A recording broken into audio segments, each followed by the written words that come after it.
Hello.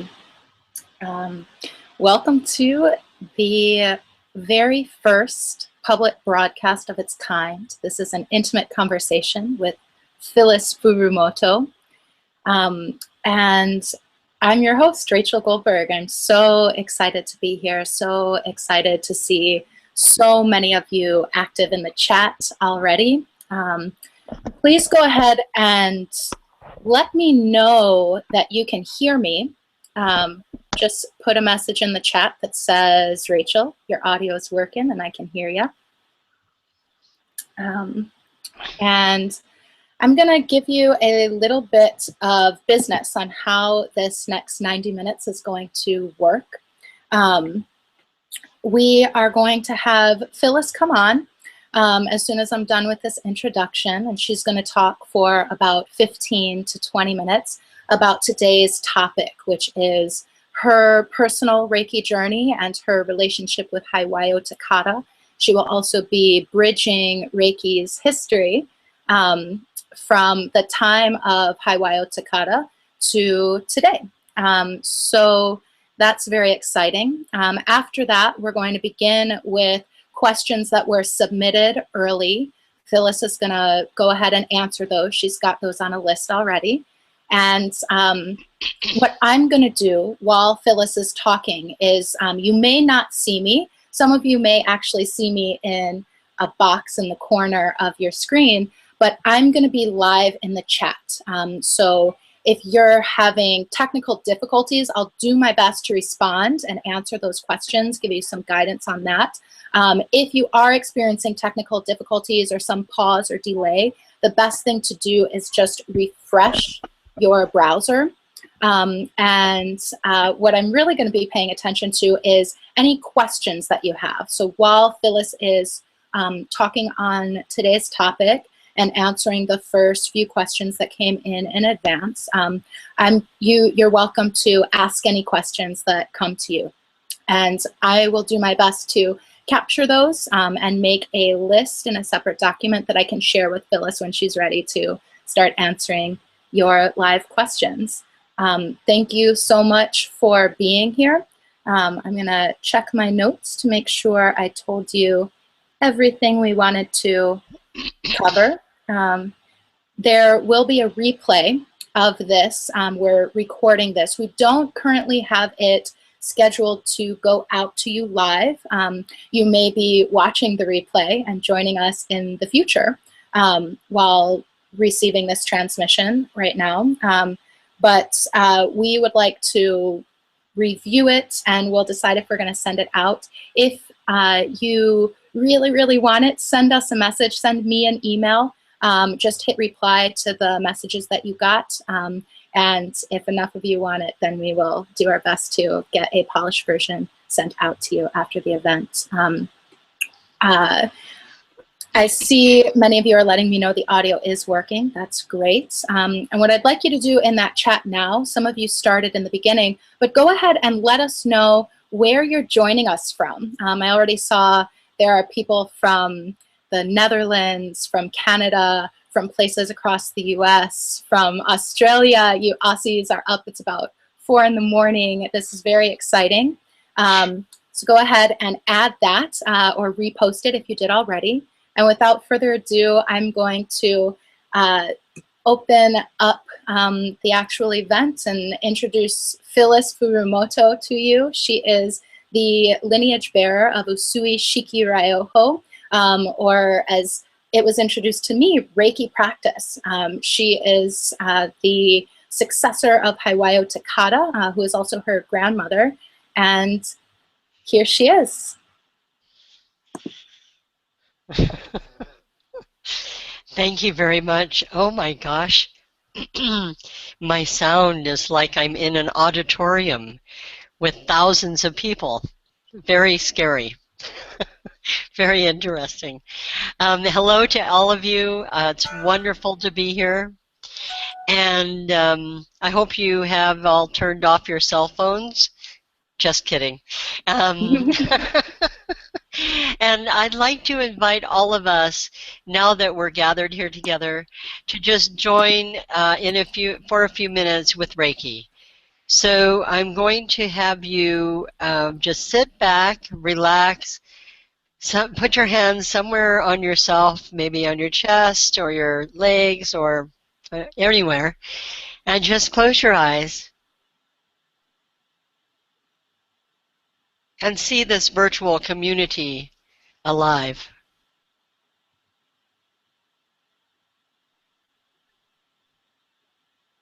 Feel this virtual community present.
Thank you very much for that experience.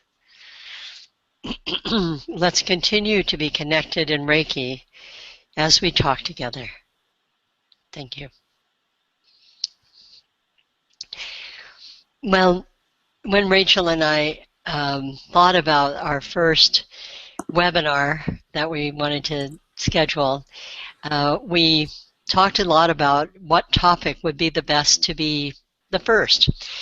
And we decided that there were a lot of questions about who I was, how I came into Reiki, how the transition moved from Hawayo Takata, and if you have an impression of her being the single figure in Reiki for many, many years, that's also my impression.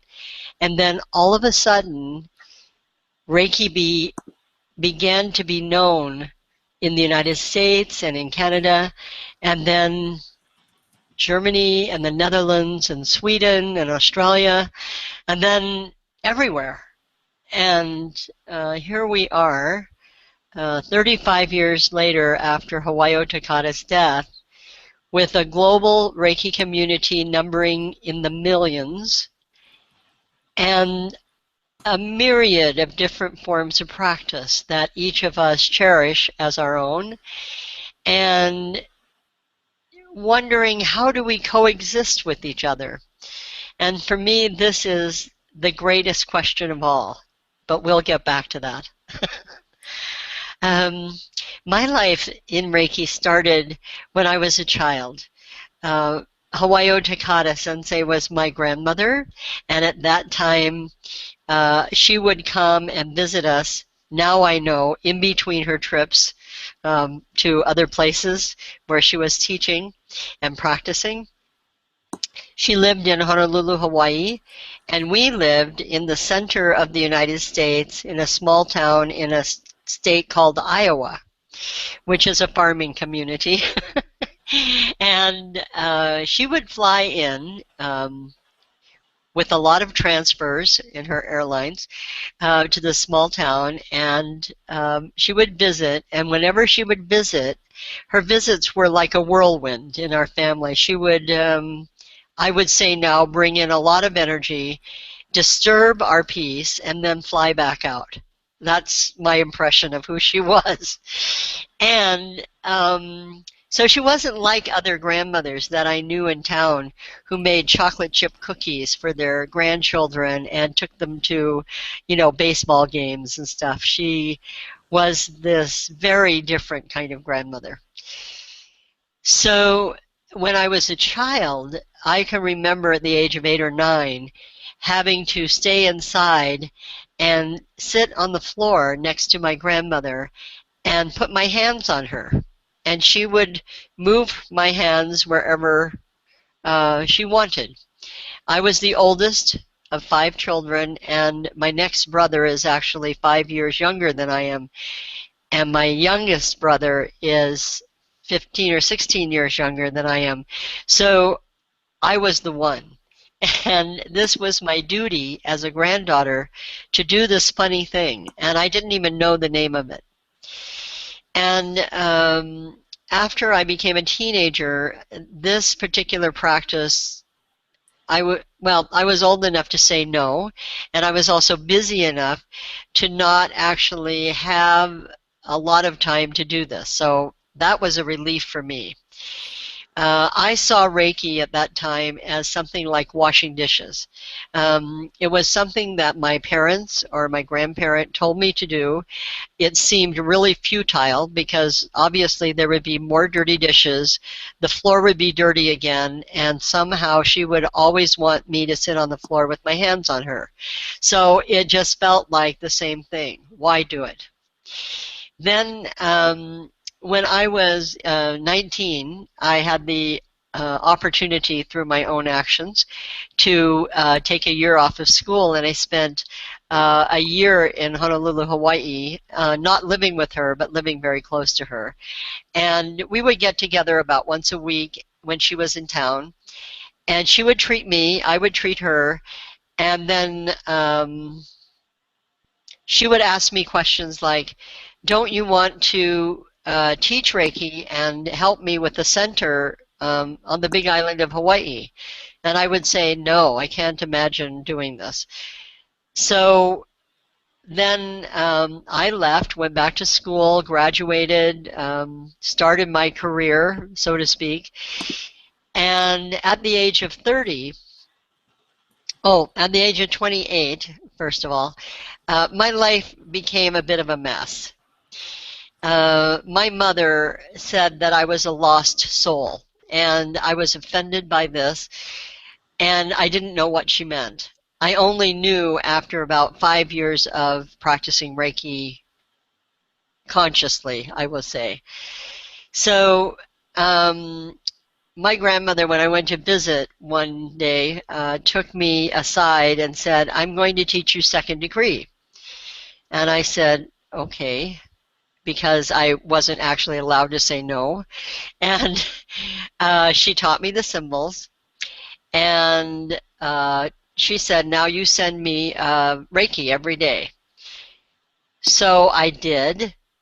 And as I sent Reiki, I felt a little funny about it, but I didn't really register anything.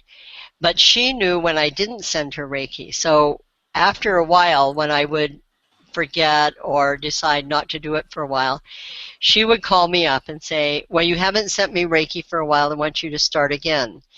And I never asked her, but I always thought, well, how does she know? And so the next thing I know, I'm 30 years old. I'm having a great time working in a ski area in Colorado and skiing, because skiing really downhill skiing really transformed my life as an individual. And I was out in the moonlight at my birthday party thinking, well, I heard my father's voice actually saying, okay, you know how to play, now what about work? And I thought, I'm 30 years old. I should be thinking about what I am going to do for the rest of my life. So I went through all the jobs that I could think about, and none of them fit my criteria And my one criteria after working with people in a residential mental hospital in Iowa, my criteria was that people would be able to be treated as human beings and as individuals, and they would get individual treatment to realize who they were. And I didn't know anything that did that. For me at that moment, medicine, traditional medicine was the only thing I knew. Traditional psychological treatment in those days, psychotropic drugs and shock treatment were the only thing that I knew. And I was really pretty lost somehow. So I went back to my party after this musing in the middle of the night. And about 2 months later, my mother called me and said, your grandmother is going on a trip, a teaching trip for 3 months. She's traveling everywhere, and you're going with her as her companion. And I went, really? I don't think so. My grandmother and I never had a very close relationship. And of course, as a child, I always wanted her to be something that she wasn't. And so it took me about 5 months to make this decision. And finally, she called me and said, well, I have to buy the plane tickets. Are you coming or are you not? And my roommate at the time, who I really am very grateful for now, said, if you don't like it, you can always come home. And I thought, oh, good idea. So I said yes. Little did I know at that moment that that was not to be true. That once I left, I went to my grandmother's home. She was living then in Iowa, very close to my parents. And the second day I was at home, before we left for Puerto Rico, our first stop, she initiated me as a master. She didn't say that. She just said, now you can work with me. And I had this idea that working with her was like carrying her suitcases and counting her money and making sure that she didn't get robbed. So I learned a few weeks later this was not what she thought. So we left for Puerto Rico, and it was at this time in 1979, this was in May, in 1979, that I learned what Reiki was. I very, very rarely heard the word Reiki in our household. It was not to be talked about. And so it was like a secret. And as with all things at that time, secret meant it was shameful. So I was not ready for what she said.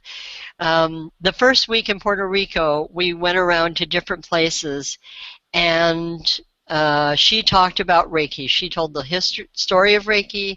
She talked about what Reiki, the energy was, how she received it, what it did for her, and then she would talk about her healing stories.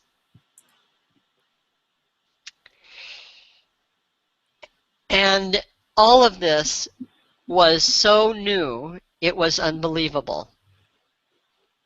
And yet, as she spoke, I understood that from her it was the truth. So I had this conflict inside of me. Could I believe her or not? We stayed in Puerto Rico for a month, and we taught classes together, which is how I knew what she meant by now we will work together. We treated people together, and she was overworked. It was very, very hot there without air conditioning. And she ended up getting shingles.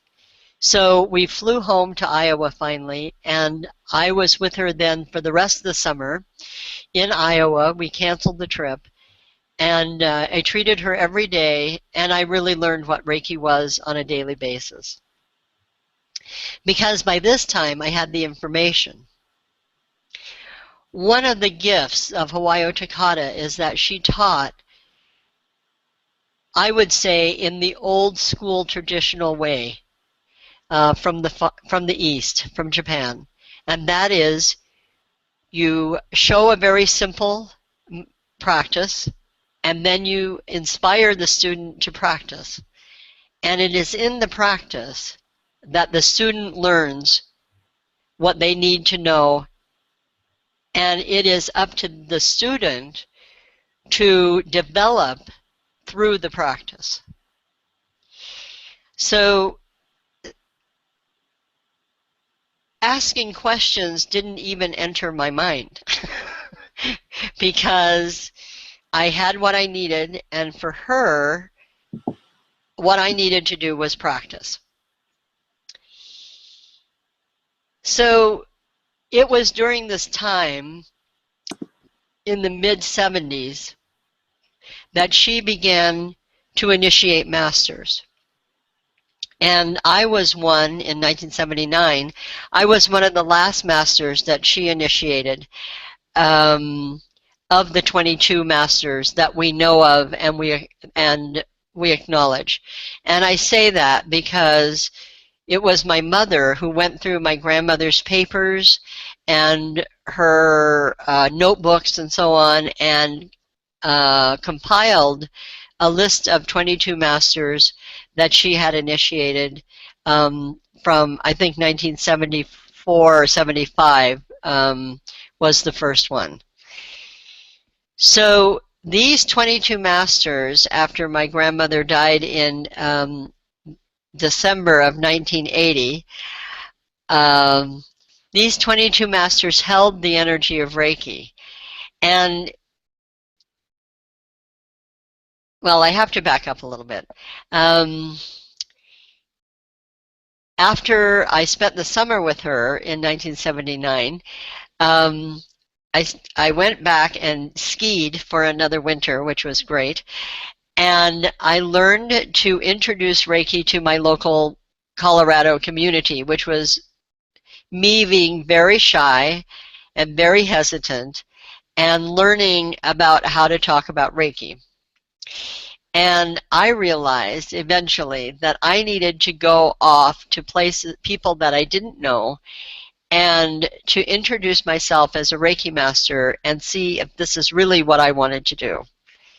So the summer of 1980, I went on a 4.5-month car trip from Colorado way up to the southeast part of Alaska. And everybody that I met, I just introduced myself as a Reiki master to see what the reaction would be. And it was always curiosity, interest. I didn't get any kind of shame or disbelief. People were just curious.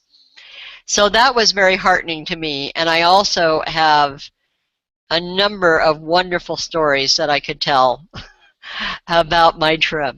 But what happened as a accumulation of all this was that I understood that I was already dedicated to Reiki and that I just needed to realize it. So this trip really gave me that. Then to skip forward a little bit, my grandmother and I spent a month and a half together in British Columbia in the fall of 1980. And in November of 1980, she left and went to Orcas Island off the coast of Seattle, Washington. And there she had another one of her heart episodes. And she ended up in the hospital in Bellingham, Bellevue, Washington, another suburb of Seattle. And I went to see her, and she said, "Don't you have a class? I have a class to teach in Victoria. You have to go and teach this class." So I did. After, she said, "Reiki comes first. I know you're here to visit me, but you have to teach the class and then you come back." So I did that. And then she said, "And I hear you have a class in British Columbia." And I said, "Yes." And she said, "Well, you have to go and do this class." So I had like a few hours to visit her, and then I had to leave for British Columbia on the east side of British Columbia. So her motto was Reiki comes first as a master. So that's been my life ever since. And the 22 masters that she initiated, most of them traveled and taught. And these masters went to different places in the world because Reiki brought them there. Somehow they were asked to go and teach Reiki. And I watched these people go to these different countries, and I was amazed at how Reiki took them to places where it was like their place to be, so that they could be healed somehow of something in their life. And this very much touched me, as well as it was touching me in watching my traveling and what I was doing in my classes in the early 1980s. Hawayo Takata used to say, I want Reiki to become a household word. Well, I do think that she definitely has had this wish come true. And this group of 22 masters not only carried the practice of Reiki out, they also expanded it. And all of us, in our own way, always thought, and still to this day say, and this is how my master taught me. And the interesting thing is that sometimes when we got together, our hand positions would be a little different, or our attitudes would be a little different about one part of the practice or another. But we honored each other, because I couldn't tell my colleague, my brother or sister of Reiki, well, Hawayo Takata never taught me that. I would just say, oh, I see. And it would expand my understanding of Reiki and of her teaching, because she taught directly to each individual, which was my wonderful thing that I wanted. And at the same time, she gave us all the basis the same. So as Reiki went out to all these different countries, and as masters began to be initiated who had not had direct contact with Hawayo Takata, the unspoken messages that she gave us who had been her students were not able to be passed on.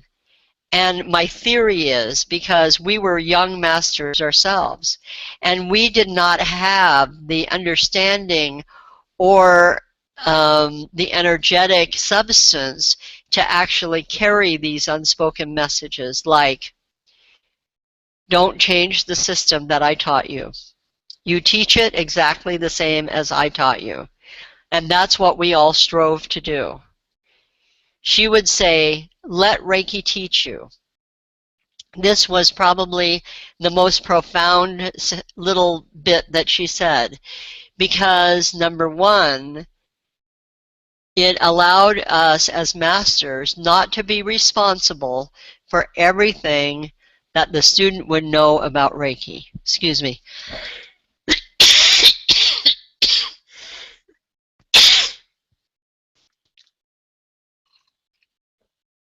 And then as I grew in my understanding of this little phrase, I realized that the word let was very important, because it meant I, as a student, had to give permission for Reiki to teach me. And that was amazing because, well, I'm a kind of rebel by heart. And, excuse me.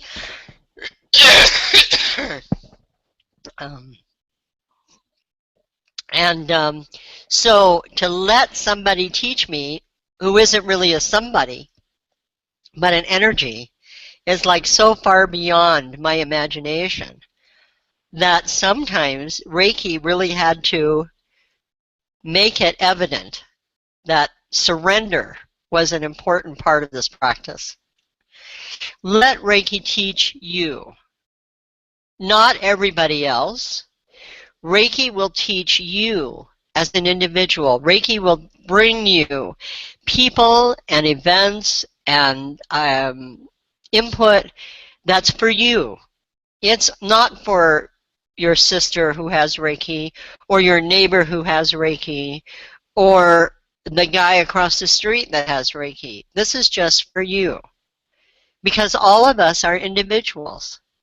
So Reiki teaches us as individuals because we're Reiki on some level. And what we're doing is we're becoming congruent to the natural energy of Reiki. Congruent in ourselves, to ourselves.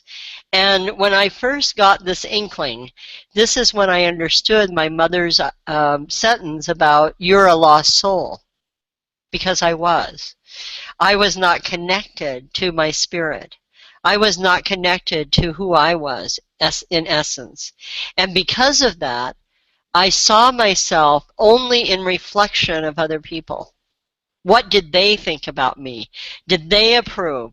Am I doing something that I'm supposed to because my parents said this, or my friend said that, or my professor said that? You know, I didn't have my own being. I was always in reaction to something that was going on around me. And it's why my rebel was so well used, is because I didn't understand that I could actually access myself and come from my own self rather than from response and reaction. Very, very profound lesson that Reiki has taught me and is still continuing to teach me. So imagine this time in the early 1980s when Hawayo Takata is the master that we know. She's like the mother of Reiki. She wouldn't like that, but the mother of Reiki. And that there were maybe 5,000 Reiki students in the whole world. And we were like, well, okay, I guess we'll go teach. And we go where we're called, and when we run out of students to teach, I guess we'll practice. You know, and, you know, new masters that were being initiated, like by myself or by other masters Hawayo Takata initiated, they would go and they say, well, I have waiting lists, but probably I won't have waiting lists all the time, so what will I do after that? And I say, well, I don't know, let's just wait and see. So now we know that there wasn't a finite of people who wanted to have Reiki. And, and that, you know, Reiki came to millions of people. But how did that happen? You know, as Reiki began to spread through the world, cultures and individual people began to make Reiki their own. So it they changed the form of Reiki. They changed, some of them changed, you know, whether you paid for Reiki or not. Some of them left out, dropped the precepts because they couldn't relate to them. Some people didn't want to have a guru, so the spiritual lineage was not important to them. Somehow, some people wanted, couldn't believe the story like me, but they didn't have Hawayo Takata telling it. So, you know, this part about speaking her truth never was their experience. It was experience of a young master going, gosh, I hope this is the truth, because I have to tell it to my students, and I hope they believe it, and I hope they don't like walk out of the class, and so on. And I did that, you know, for years. But all of us had this experience eventually of one of our students coming to us and saying, oh, you know, I come to review the class and mostly I come to hear the story. because there was some energetic that was transmitted by us telling the story that was not present otherwise. And I have no explanation for that still, personally. In the late 1980s, people making Reiki their own practice became very prominent. And in the 1990s, this flourished so that all these different forms of Reiki began to blossom. And I have to say that it took me about 5 or 6 years to really come, and a lot of therapy, to come to a place where I could accept this. Because for me, it was an affront and a dishonor to my master, Hawayo Takata. It wasn't about being right or wrong. It was about the respect of master to student. And then what happened is I started to meet students of these other practices, and I realized that they were also having great benefit. So then my question was, how could I deny these other practices? And how was I going to hold them?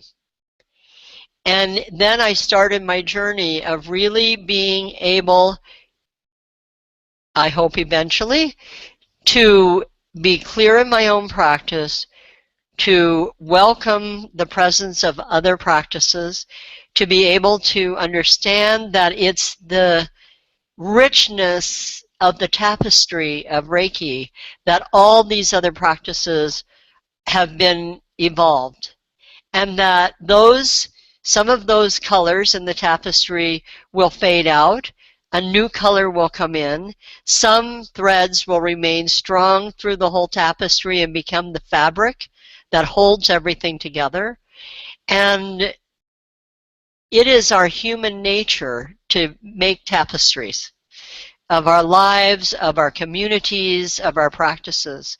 So our work right now, I feel, is really to step into becoming a global community without strife.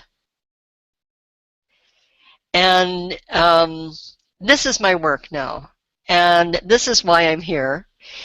And this is why I want to do the webinars, because so many people are in places I'm never going to travel to. I will not be available to everybody on a physical level. And here we are in our webinar age, and this is a medium in which, in a small town in India, or a city in Africa, or up in the steppes of Siberia, we can all get to our computers and be together. And this just touches me so deeply. So I want to really thank Rachel for being my partner in this. It's really important for me to be with you today. Oh, thank you. I'm so grateful to be with you and be with everyone who's with us. Thank you. You're welcome. Okay. Do you want to begin some questions now? Yeah, I would. Great.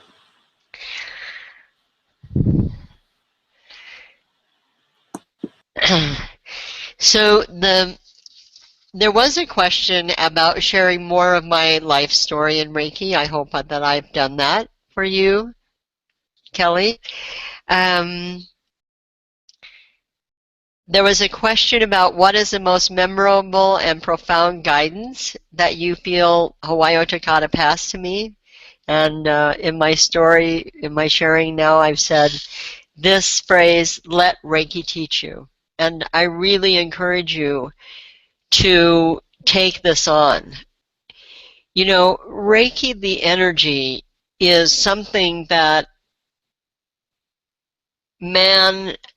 humankind humankind has been grappling with since the beginning, because obviously we're born into a world that is full of miracle every day. Like the sun coming up every day is a miracle. The moon rising every night is a miracle. The eclipses are these incredible, astounding miracles, and that actually we're alive at the end of an eclipse is a miracle.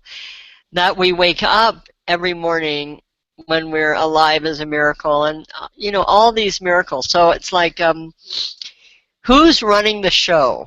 That's been the basic question for all these years. And in truth, I don't know. I can't say that it's Reiki, actually, but I know that for me, one of the things that was really important in my life, my spiritual life, is that I needed to have something that was neutral for me to explore these questions. Not a church that had their own understanding and belief systems that I actually had a hard time with. Excuse me. But something that became neutral and that gave me the actual experience. So, you know, when I put my hands on another person and I feel no separation between that person and myself, my hands go into their body, I think, this is who we really are. So let Reiki teach you. That is, for me, an amazing little phrase that will live with me for the rest of my life for sure. And I hope for yours. I need to excuse myself for a minute.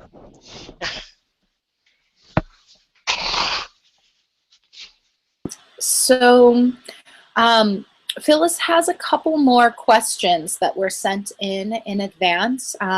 Those of you who are with us live in the chat, feel free to type in your questions. I will do my best to gather those and communicate them to Phyllis once she is done answering the questions that came in advance.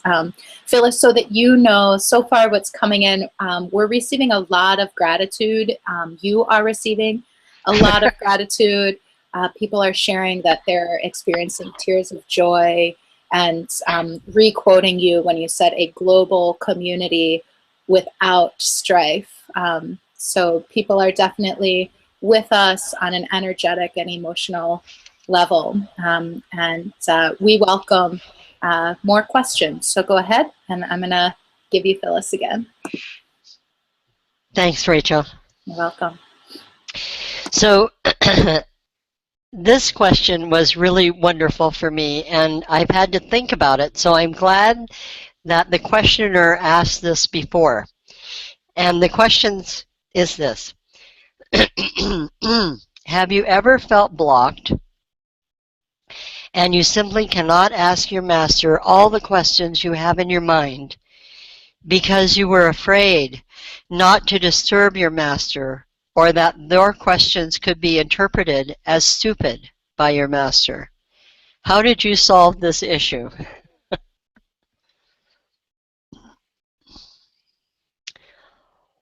Well, it was an issue that I never had, I think. As I said earlier, my grandmother, my master and grandmother's style of teaching was to teach and just say practice. Practice, practice, practice. Let Reiki teach you. And so I felt I had access to all the library of knowledge that I needed. And I don't know if you can imagine this, but in those days when I learned Reiki, there were no books, no internet. There was not an internet. We did not have personal computers. Telephone calls were like a total luxury, and people didn't do it very often, especially long distance. And flights to other countries were, you know, an extraordinary event. So now we use them like buses. So I'm, it's just a very different time frame. And it was so exciting what I was receiving through my hands that I didn't have questions, really. And some of the questions I had were deflected, I would say, by my grandmother in a very short way. For instance, in the first summer I went with her to Puerto Rico, at the end of that summer, we ended up going to British Columbia. In Puerto Rico, I met up with people who came to classes who were in suits and ties, and the women were dressed in these like slinky, tight-fitting dresses, high heels, makeup, hair. I mean, they were amazing. Well, it's Puerto Rican society. It's a Latin society, and this is how they showed their respect to her. So you can imagine them treating each other with these very formal clothes on and trying to climb up on tables with, you know, a tight skirt and so on. So anyway, I couldn't really relate to these people. They were, you know, my wardrobe at the time as a ski bum was jeans and t-shirts. So, and I had hair down to my waist. So I went to British Columbia, to the woods there, and I met people of my own kind. Everybody had long hair, including the men, children, women, everyone. When they came to the class at Wanya Tuan's house, they brought their goats, their dogs, their kids, their everything, you know, because they had nobody to care for their animals while they were gone. And they all cooked together. They all brought their own bread that they made and so on. And one woman said to me, "I've known you from a past life." And I thought to myself, wow, that's weird. I wonder what a past life is. So I go to my grandmother and I say, "What's a past life?" And she goes, "Fantasy." And that was it. So I thought, interesting. So then a couple of days later, Jan, this woman, comes to me and she says, "I know now where I met you." I said, "Really?" And she said, "Yeah, on the Pleiades." And I thought to myself, well, I really was a good Girl Scout. I mean, I was in Girl Scouts for like 10 years. And I got a badge in stargazing, so constellations. So I thought, well, the only Pleiades I know is this cluster of stars in the sky. So I said, "Do you mean the star constellation?" She said, "Oh yes, I do." Well, I knew that I couldn't go back to my grandmother and say, "Do you think I had a past life on the Pleiades?"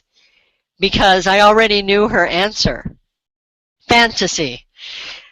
So it was an amazing teaching for me to just stick to Reiki, to allow experiences to come to me, but not to get captured by them.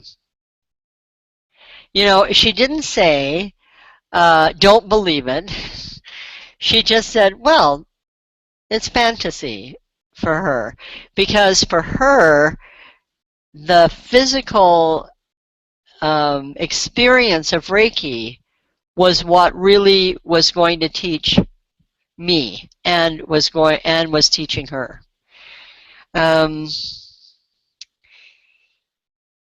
So as a master, having my own students tell me the same thing, "Oh, I didn't want to disturb you because you're really busy," or you know, probably you think I have a stupid question. I do get this a lot. And I just want you to know that there are absolutely no stupid questions. If you have a question, questions are keys to knowledge. they're not about somebody judging you about how smart you are. Actually, the smarter you are, the more questions you have. That's, for me, what I think. Because it means that you're curious. You want to know how something works, or you want to know how these two things fit together, or you want to know how can I have these Reiki experiences and still be mean to my dog? You know, these questions are what grows us, what brings to us new understanding. So please don't stop asking questions. Start asking questions, and please allow yourself the confidence to know that questions are the beginning, not the end.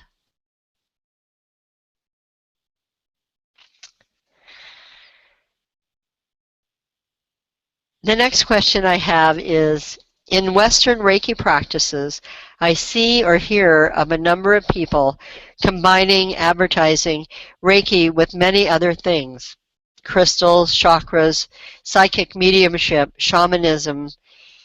Is this something that was a part of Usui Shiki Ryoho as practiced or taught by Hawayo Takata sensei, or Hayashi or Usui sensei? And if not, what are your thoughts of combining these practices with Reiki Ryoho?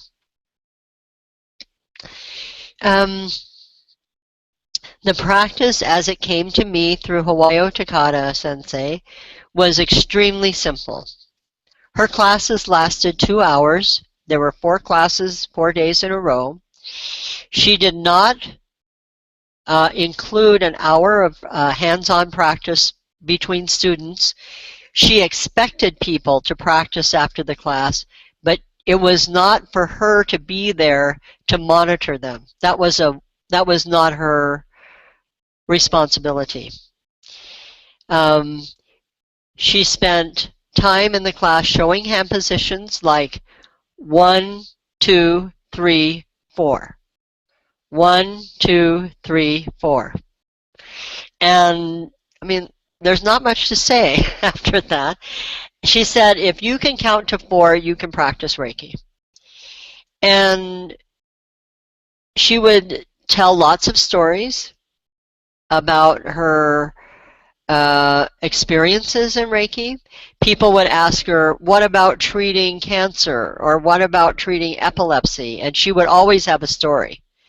And these stories were very, very rich in their learning. And they, as you move into a long-term relationship with the practice of Reiki, the depth of these stories will start to become evident. What I've learned about Hawayo Takata's stories and the way that she taught was that first you get first impression, but that's just actually your projection and your willingness to take in whatever she's saying.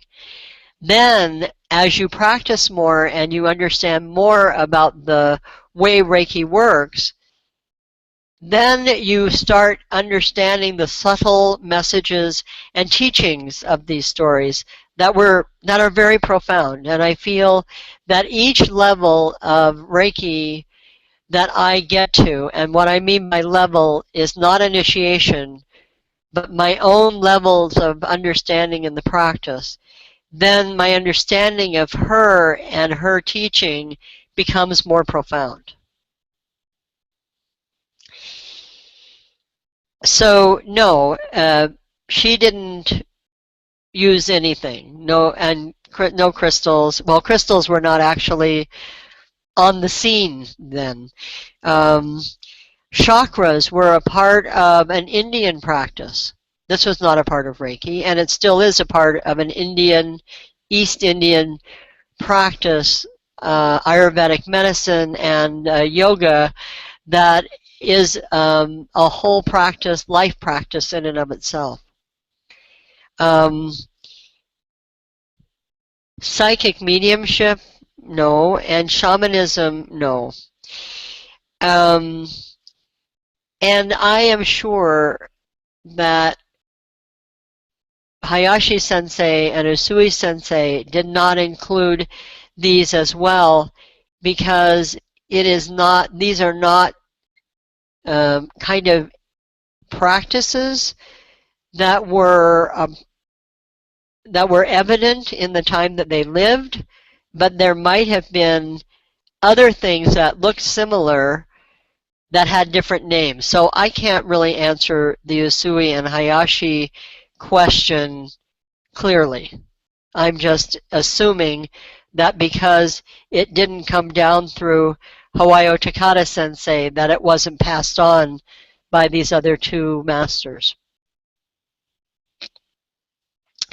And what was my process with this? So when I was first teaching Reiki in the 1980s, I was extremely strict about this. And the really confusing part was that I had lots of massage therapists come and take Reiki. So they would say to me, well, how can I not give somebody Reiki if I'm massaging them? And I would say, that is a really good question. So what I came to eventually, in trying to sort this out for myself, because I also received a lot of massages. I love getting massages, and I want my massage therapist to have Reiki. So I had to figure this out for myself. So what's important for me is is this image. When we enter the practice of Reiki, we are entering into a process of regenerating our unique human self. We already have Reiki. We, as masters during the initiation, I feel like what is happening is that we're allowing Reiki to be remembered, with a big R, by our body and by our consciousness, so that we can have a conscious relationship with this energy, Reiki, universal life energy. And so, of course, if we have a dedicated practice of Reiki, treating ourselves, treating others, living with the precepts, and so on, this will affect everything that we do. This is not combining for me. This is being Reiki and sharing it in a natural way. If I'm a massage therapist and I massage and I have my massage practice, then everything that I do comes through that practice. For instance, if I'm a massage therapist and I take care of my body by eating the right diet, then that care will come through my massages as well. It's a part of who I am. The part about combining looks like this. So somebody gives me a massage, which happens a lot if they are students of Reiki and they know who I am, that I'm a Reiki master, for instance. And in the early days, people would do a massage, and then when they got to a place where maybe they didn't want to hurt me, because they felt like if they worked on my shoulders, it would be a little too painful, they would stop and give me Reiki. And I would say, I came here for a massage, not Reiki. Oh, okay. So then at the end, they would sit and they would do like hands over my eyes, Reiki position. And I would say, you know what? I came here for a massage, not Reiki. So what I'd like for you to do is to like massage my scalp. I mean, I love this. This is one of my faves. So I finally understood that if you are going to what I call deliver Reiki in combination with other things as a body therapy treatment, like you set up crystals around the bed, and then you have the person lay down, and then you do chanting, and then you do some Reiki positions along with some other polarity positions. That's not polarity, that's not shamanism, that's not crystals, that's not Reiki. That's your own practice. So that's like Bill's body treatment or Melissa's body treatment. That's not any of those practices. That's a combination. And to honor each of those practices and your own combining them, then you need to own the combination. Then it honors all the different practices that you've incorporated into that treatment. And nobody goes away with expectations of, oh, the next time I have a Reiki treatment, then I'm going to have crystals all around my bed, or I'm going to have somebody chant to me for 10 minutes, you know? This is the thing. Or that the next time I go and have a crystal treatment, then I'm going to have somebody put their hands on me. Well, they might not. So what's important in our practices is that, and this goes for teaching as well, is that we honor all practices. The combining of practices may be effective on one person, but not on another person. And what's important for me is that we keep each practice as an entity, that these entities are respected and honored. Because I love crystal work, and I believe that the people who genuinely, and I say genuinely, like they devote their life, like I have devoted my life to Reiki, these people who devote their life to working with crystals, they have a gift that they are sharing, and I want to honor that gift. I don't want to have it mixed with something else. And this is my own personal attitude. And it's the way that I teach in my classes. I say, you know, if you are a massage therapist and you want to give somebody a Reiki treatment, then just say, look, next time I think you would benefit from Reiki. Can I give you a Reiki treatment? We'll try it out and see. And then they can choose what they want. So, you know, this is the long answer to this question for me. And I hope that it leads you in a direction of understanding that not only do we want to honor the practice of Reiki, but we want to honor all the other practices that come to us because they're gifts of spirit. And that spirit is nurtured by the people who carry and hold that practice as sacred.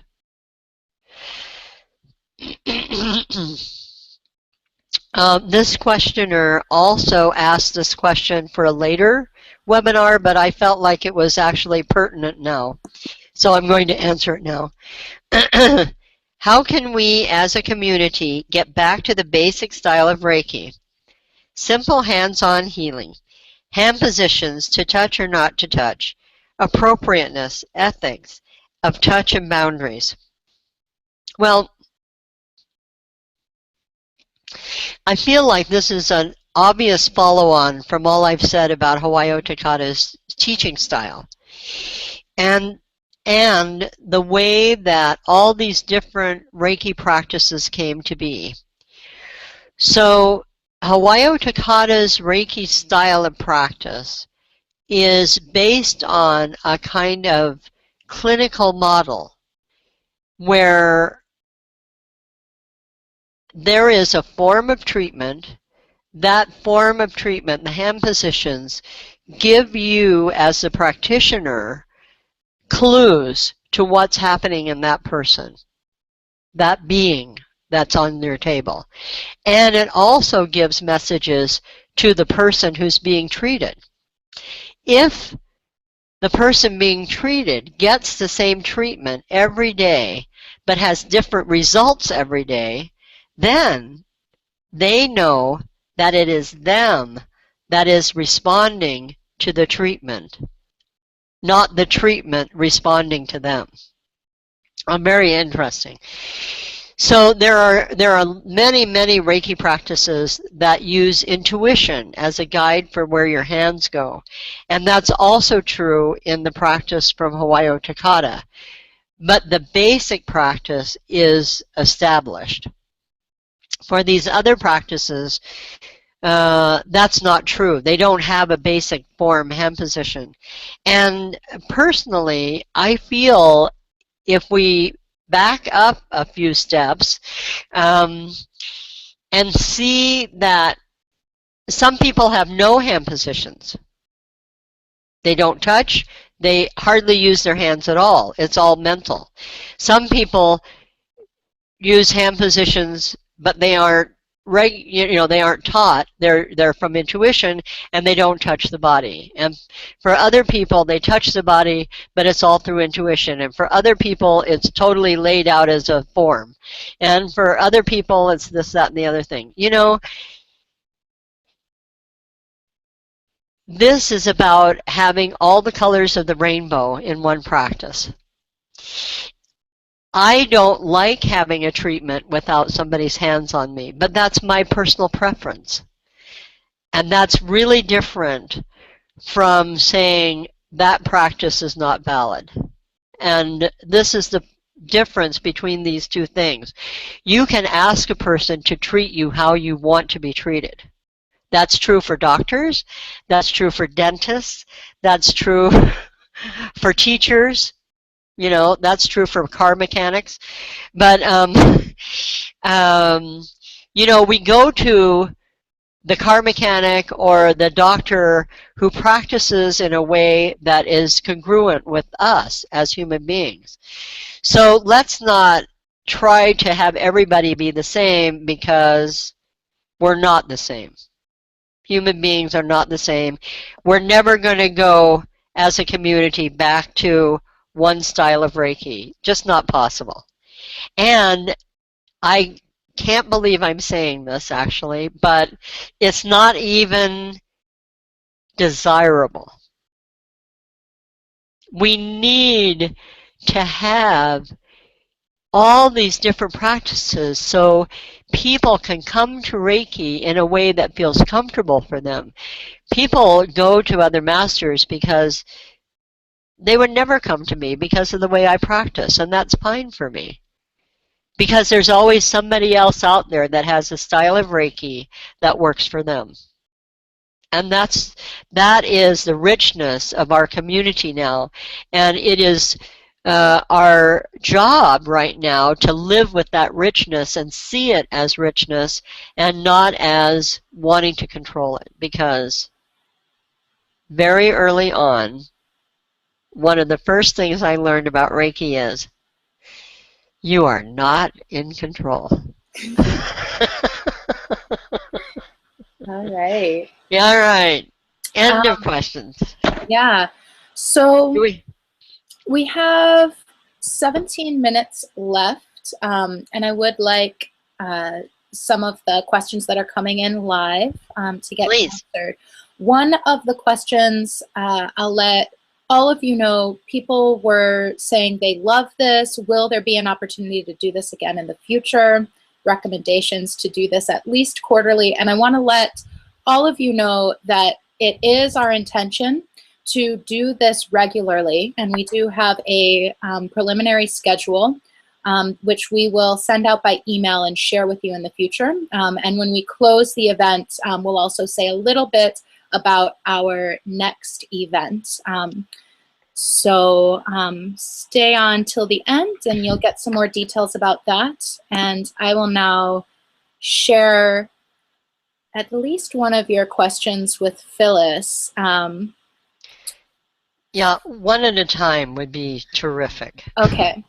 So Anne asks, she asks, Phyllis, when I hear you telling your stories about how different the time frame was back in the 1980s, and I see how fast the world is changing now. I often wonder how, as a young Reiki master, I can prepare myself for this. What will the world of tomorrow need? What are your thoughts on this? That was from Anne. Uh-huh. Great Yeah. question. Mhm.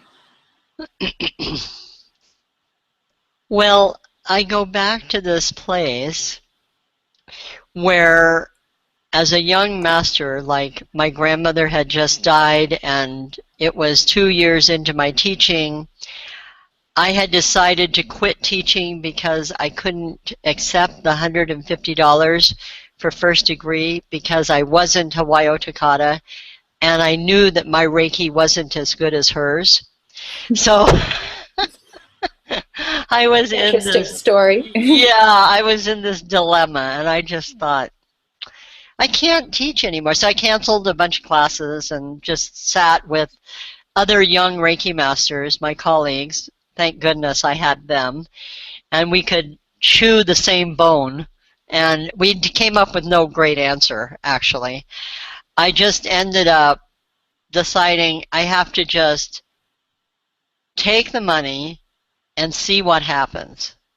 And what I realized is that the money had nothing to do with me, Phyllis. The money was a commitment to for that student to Reiki, and I was the representative of Reiki practice. And so I accepted that commitment from them, and it was my honor to do so. But if I hadn't quit practicing for a while, I don't think that I would have come to this realization in quite the same way. I treated myself, we sent distant Reiki to this question. I wanted to go to a psychic and get a hold of my grandmother and ask her the question, but I never quite had the courage to do that because I felt like her answer would be, let Reiki teach you. So when I look back on those days of myself and I think of the pivotal times in my life as a master, I understand that Reiki gave me these situations, like this money thing, so that I could clarify myself. And what I came to as a young master is that I can't listen to anyone else. I have to listen to me, and I have to be 100% behind whatever I do, so that in the future, if I learn, oh, that was a mistake, I can just say that. Oh, I made a mistake. I'm sorry. I'm going to do this differently now. So during this time of this whole yin-yang with money, I also had this trouble with doing what is called sometimes the nerve stroke or the final stroke on the treatment. It's a stroke of running your fingers down the outside of the spine several times, which I didn't know how to teach. I thought it was a little weird, and I just wanted to escape from it. So I dropped it from my teaching. In 1992, 10 years later, Paul Mitchell and I were asked by the Reiki Alliance to bring Hawayo Takata's teaching to the Alliance masters so that they understood what she taught. So as Paul and I compared our teaching practices, he, of course, didn't drop it. So we had to have this long conversation about what is this stroke, what does it mean, is it important, and do I change back? And I did. I added it back. We came up with, I mean, I learned how to teach it, so now I teach it in all my classes. I don't have a very good explanation for it, but I teach it anyway because I don't have a good explanation for lots of things that I teach, like why do we place our hands in this particular spot? So, but what happened during that time was that then 10 years later, you know, in the early 2000s, when Paul and I had been working together in these master intensives for 10 years, what we realized we were doing is we were creating a body of masters that practiced essentially the same practice, coming from sometimes very different forms of Reiki and having a common practice. So the interesting piece was to investigate this energetic of common practice. And then out of that came more understanding of what Reiki as a spiritual practice meant, and also exploring the question, are we a mystic order? So in my Reiki life, I have just seen that Reiki brings to me these questions and these moments of understanding that allow me to build, you know, and prepare for the next step. And I believe that's, and I can see it in my own life on my personal relationship level, in my relationship with my parents and my siblings, in my relationship with the earth. You know, Reiki has always just given me the next step. Paul Mitchell, my colleague with whom I teach, once said something very simple and very profound for me, and he said, Reiki heals us so we can take the next step. And this is a really important piece for me of preparing for the future. We don't need to be holy, we need to be authentic. And authentic is just who we are in the moment. And if we have the courage to be who we are in the moment, then that's the point of doing our best and also doing whatever we can for the future. Wonderful. I just made sure to capture that quote. We have just a few more minutes for questions. I want to take one more of these live questions, if that's all right with you. Yeah. Okay, so this question comes from Lydia, and Lydia asks, is it good to contact again with students from whom you, as their master, have not heard in a long time? Which I thought was interesting. Yeah. So first of all, I don't know whether it's good or bad. And in my teaching, in the Reiki teaching for me, I realized that there is no right and wrong, and there is no good and bad. So my direct answer to your question is, if you feel compelled to contact your students, it doesn't matter what the reason is, you're acting through Reiki, you're acting to be your authentic self, so do it. Great. And along with that, there's one question a little bit similar from Renata. I sent her a private message with an answer, but I think it'll be a wonderful affirmation for her to hear it from you. Renata says, I did not teach Reiki for the last 10 years. Can I start again? Of course.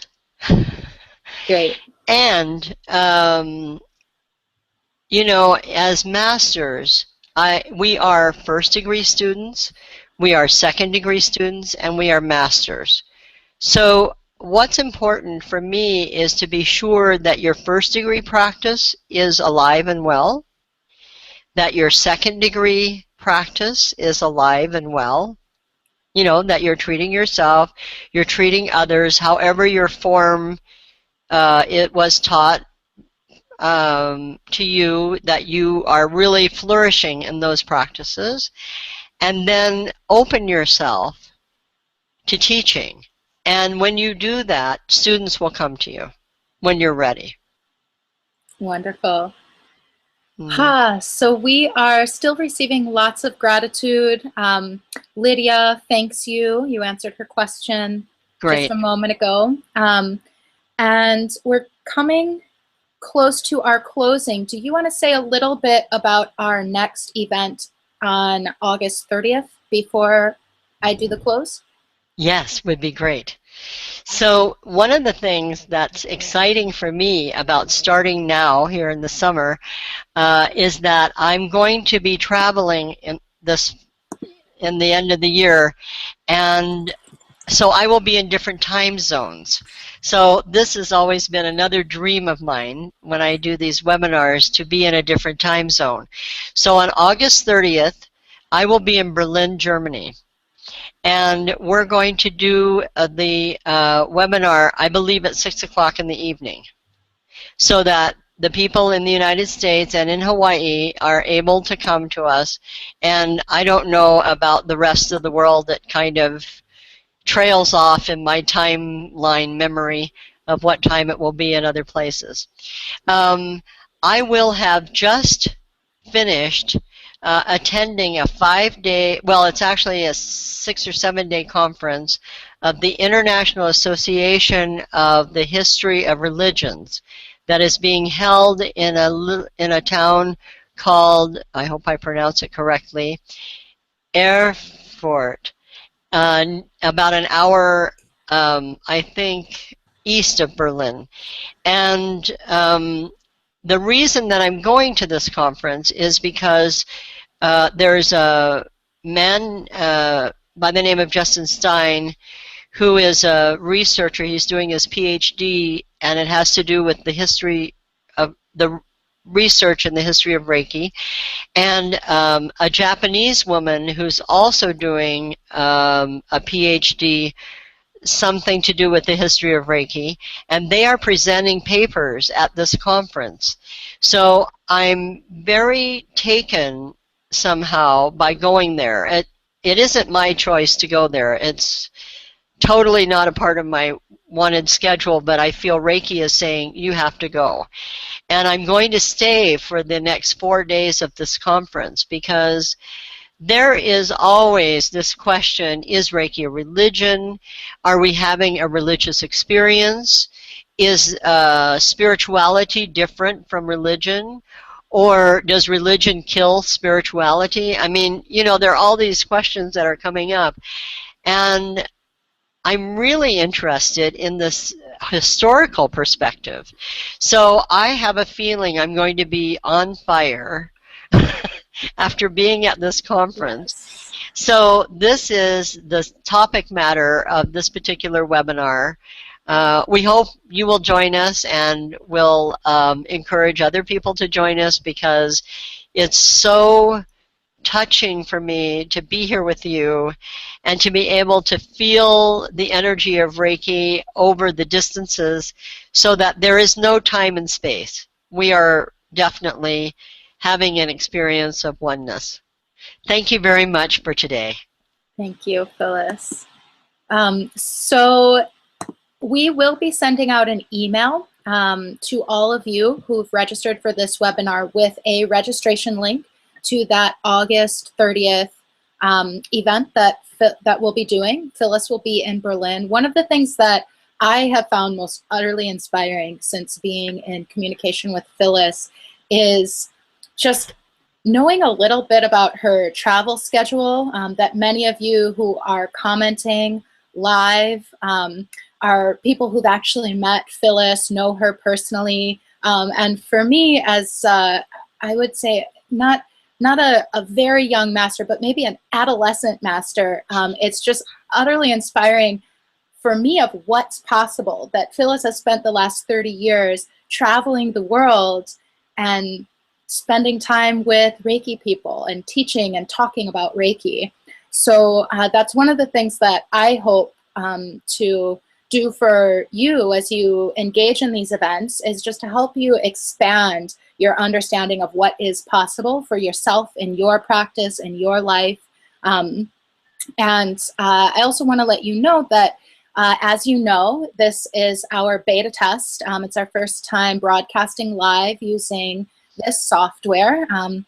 As far as I can tell, it's going wonderfully. We are going to look over the replay before we send it out, but I did see many of you requesting that. So we'll do that, assuming it is as clear as it seems to me live. Our next session, our intention, and we'll stick to it, is to keep that next session free. In the future, I'm not going to say that next month's session is going to be our last free one, because I don't think that's true. But it's our last time testing to make sure that we can provide you with a consistent experience. And in the future, we have an event in October. Phyllis will be in Kyoto. An event in November. She'll be in Russia. I apologize, I'm unable to pronounce the name of the city. And in December, she'll be, I don't have a note of where she'll be in the world, but we'll get to see Phyllis all around. You'll be back home. So all of these, we get to follow Phyllis. We get to continue to build global community. And the events after August 30th will be paid webinars. So it is a big part of our intention to keep these low cost and accessible so that we can maintain a truly global community. But please, as soon as you get the registration link for that August 30th event, send it to your students, send it to your community, send it to your teachers. Make sure that as many people as you know can come and join us, especially since that event will be free. So thank you so much for being with us. This is thrilling. As Phyllis and I have been meeting over the last couple of weeks, we've both been giddy with excitement, and really that wouldn't happen without you joining us, without you watching us on the replay. This is the first step of something really big and exciting for all of us. So thank you for being here and being a part of it. Those of you who asked questions that Phyllis did not get a chance to answer, I do have those saved, and I promise you that Phyllis and I will be examining those questions together in a meeting off camera, and we'll find a way to incorporate those into future talks. So I see many of you saying thank you, shalom, and I want to just take a moment. We began our meeting in Reiki. Let's close our meeting in Reiki. Take a moment to place your hands somewhere on your body, wherever it feels good to you. Know that you are with a community of about 90 Reiki lights all over the planet right now, united in consciousness, united in the moment of now, and united in Reiki.